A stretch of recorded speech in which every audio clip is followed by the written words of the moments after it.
అర్హత లేకున్నా ప్రేమించావు, ఇది కేవలం నీ కృపయే.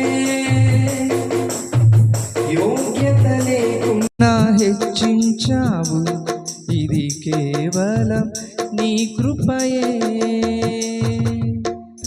అర్హత లేకున్నా ప్రేమించావు, ఇది కేవలం నీ కృపయే.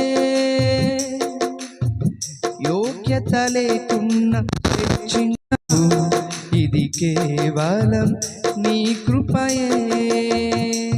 కృపయే కృపయే నేనేమయ్యున్నాను నీ కృపయే.